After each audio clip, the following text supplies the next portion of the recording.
Hello, everyone. Rebecca here. I am back again with my aquarium, and I wanted to talk to people about money and abundance because we live in a world that is so driven by money that it is very difficult to see life clearly through it, and most of us experience ourselves as in lack rather than in abundance. And we have, plenty of experiences to back it up. People get evicted, the lights get turned off, they can't pay the water bill, the car gets repoed, things happen. Things go very, very wrong. But we live in a universe of abundance. And so I wanted to share some of my philosophy regarding money. I've kind of struggled with money, and that it's hard for me to spend it. I had a lot of anxiety, and a lot of that came from my ex was so irresponsible, and there were always ridiculous things going on. I mean, I had things happen, like once I wrote checks for the rent and for all of the bills, and the day after our bank account was emptied by the state of Illinois to pay back child support. That was kind of traumatic. So I had grown up with financial abuse from my father and just never got real support. So it was really easy to have a lot of anxiety around it. But that's not of God. That's not, if you're a Christian person, you're not supposed to be having that kind of anxiety over your needs. Jesus says that God will take care of us, seek first the kingdom, and all these things will be added unto you. He knows what we need. And so, as with everything that I relied on to get through my own personal apocalypse, I didn't begin working on it when things went wrong. I began working on it when I began noticing that I was having difficulty in my life. Like going to the food shelf was super shame-inducing at first. I didn't want it to be. I don't think that people who have money are better than people who don't have money. And especially as much as I have contributed to the world without getting pay or recognition or anything back in return, I don't feel bad about accepting help when I need it. And of course, if it's a friend, I would want them to go get the help that they needed. But, I could tell within me there was something that didn't sit right. And then I had this anxiety and all of this. And so I began working through that with God. And, one of the things that he really there was a day I was sitting and I was writing in my bedroom in the house that we lived in at the time. And we had a kind of small, it wasn't a really big walk-in closet, but we had a walk-in closet. And God was like, look at that closet. There are families that live in a space that big. Really think about that, What would that be like? Just realistically, there's no room for storage. You'd have to have a few things up on shelves. People wouldn't be able to spend time there really during the day, most likely, especially young people would probably just want to leave and get away from there, because there's no space, there's nothing to do. There's other people, somebody will assign you work. It's a very different life. And God's like, I don't love or care about those people one teeny tiny bit less or one teeny tiny bit more than you. There's equality of all people. We live in this world where we like to tell ourselves, if we're doing okay, that it's because we live in a meritocracy and therefore we worked hard and we earned it. But there are farmers in India who work harder than any of us listening to this right now ever will, who will never own a pair of shoes. If there was the waitress at Denny's works hard. Hard work is not synonymous with having enough resources. It's just not real. And so that was something that I really needed to get firmly planted in my head, and that there is no shame if you are in lack. sometimes that's the way it is. It's a very rare human being who never experiences lack. And frankly, those are some of the worst people on the planet. So it's not actually something to just aspire to, as if it were a moral good. So when I was left with nothing and, was really scrambling to get by, I didn't have to deal with kind of that lingering shame, the cultural contempt that we have for people who don't have enough resources or require assistance. That is not a universal. There are, huge masses of people, probably at least, maybe we haven't quite made it to half, but we're getting close, of people get it and are kind and are generous and don't look down on those who need help and wouldn't withhold, would see it as their obligation if they had any access to pass it on to somebody who had need.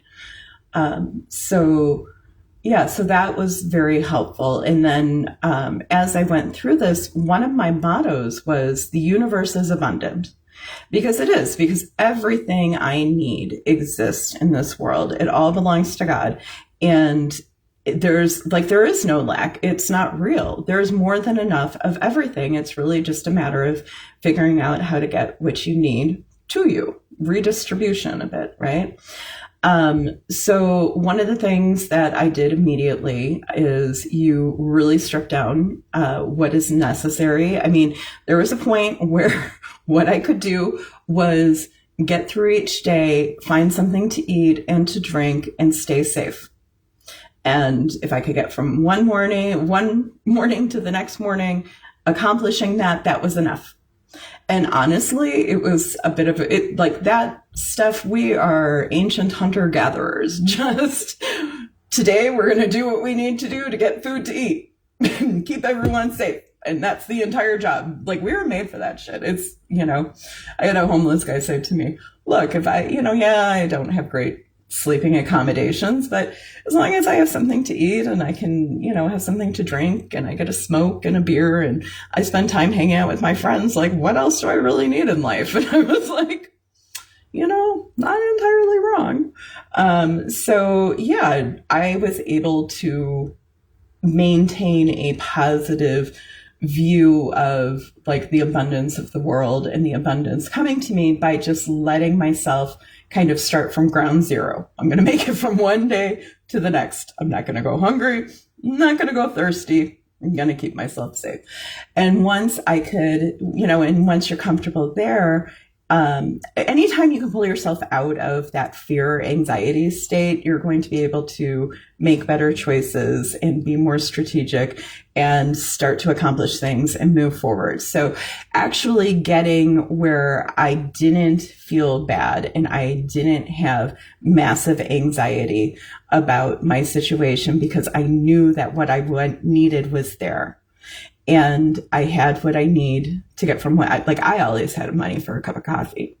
I had coffee every single day. And every single day I was like, I am poor as fuck. And I am drinking a delicious beverage that is so comforting from somewhere else in the world. What a luxury. Jesus says, those who are faithful with little will be given much. If you'd like to be given much, start being really grateful for what you have, even if it really is quite literally a cup of coffee. That's be grateful for that cup of coffee. So as I did this, like I said, my mantra was the universe is abundant. As I began getting my feet under me, at one point, off and on, I got some alimony, which to give me some resources to work with. I really treated my time and my mental energy as my most valuable assets. And so I wasn't going to use them for things that were not building long-term for me. I'm willing to make sacrifices and work hard on the front end to get what I want on the back end.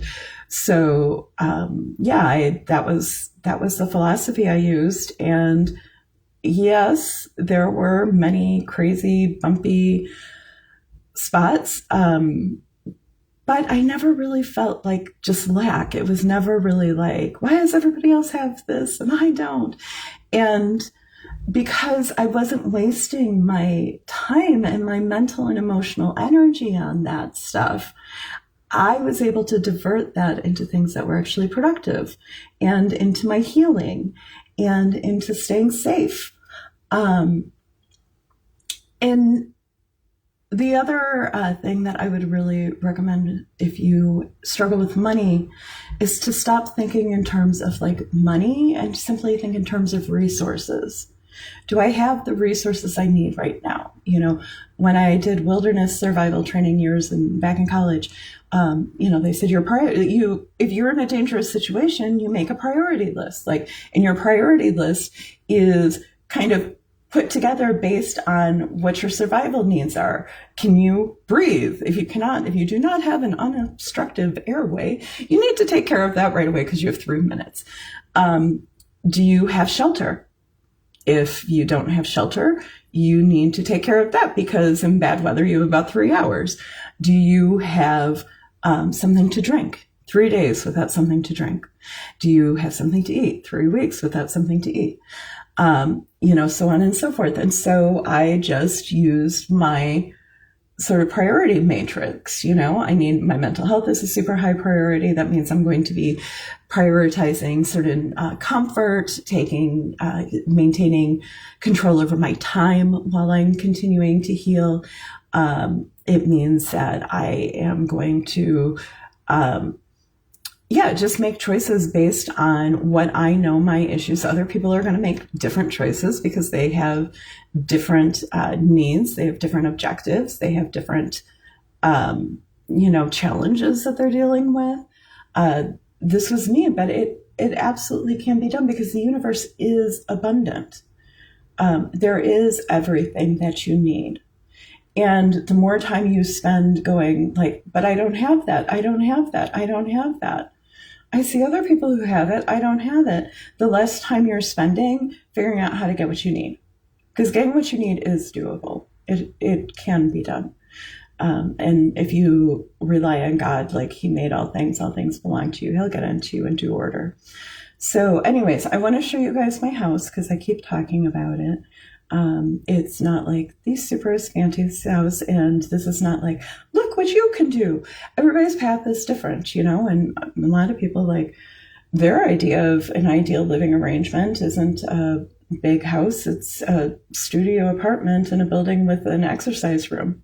Like we're all moving towards different things. Some people just want to travel. Some people have figured out, you know what? I'm going to stay in this damn van and I'm going to go see the world. There are all different ways to be.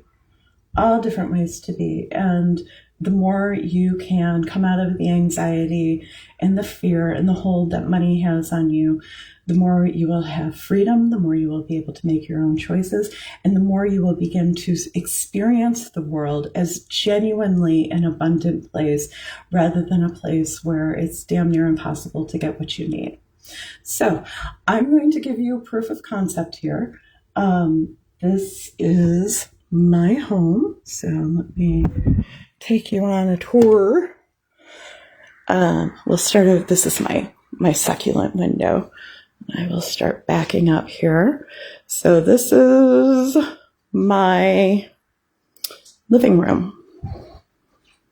I'm going to there's my desk where all the magic happens. We're working on getting a manuscript done for a Afghan author. It's sitting on my printer. The laundry chair that I recently cleared. I'll try and get you guys a couple of better views. So yeah, when you walk in, here is my living room. And I have to be careful inviting people in because then they want to stay. I'm just kidding. I enjoy having people in. This is my terrarium. You guys like it's one of my favorites. In my kitchen, just, a nice galley kitchen. This is where you can start to see that I'm a Gemini. I do words. Yes, here's my dining room. I always like this view. I think that looks cool. I have a small deck out back, and someone gave me a Weber grill. Now, mind you guys, I need you to understand, I don't have any money. I pay child support. I'm like living so far beyond my budget's a mess. But like I'm here. I'm good. Like this is one of my favorites. Yeah, I have a half bath, and downstairs I have a 2-car garage and a full laundry room. Let's just go upstairs. One of the weird things, this place, none of the doors are like hung right. I don't know what the issue is. I'm sure there's like a spiritual meaning for it. So my room is a work in progress. You can see I had a dog that was eating the walls. I tried giving him to my ex, but the kids didn't respond. But this is my wall of pathos. I like it. And yeah, it even comes with a bathroom. And it's just kind of a spare room for art. I have an exercise machine I need to get up here, turn it into actual room. And here is the bedroom, still set up from, I had a kid staying with me, probably kept him out of the foster care system. And I have a young woman and her dog. I'm so excited to meet him, coming to stay with me for a couple of months. And that'll be a lot of fun. I got this big place thinking like my kids, like I'm a mom, I have to have space for my kids. And then, yeah, that didn't work. But this has still been such a blessing. And as I've gone through this, every time I want to be like, God doesn't love me. Nobody cares about me. I never get anything I want. Everybody else gets to do whatever they want to me and nothing happens to them. And I'm left with nothing. And I can't do that because I look around and I have such abundance. Like, I don't have any money. My house needs to be comfortable because I can't afford to do anything else.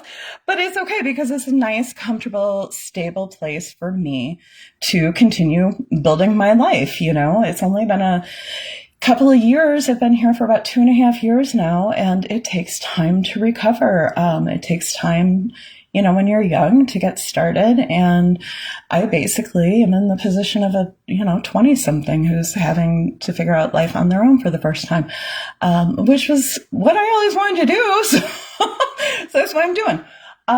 And so far, so good. I feel good about it. And, the kids, someone asked me recently, like, what are your objectives with them? I'm like, I can't do anything. So my goal is that when they're ready to come back to me, they will find me happy in my kingdom that God has given to me. So anyways, so that's kind of my, just, what I have to share about money and abundance and why it really is okay to let go of your fear and anxiety of it and let go of the power that it has over you. So anyways, that's what I got for you. Love you all. Bye.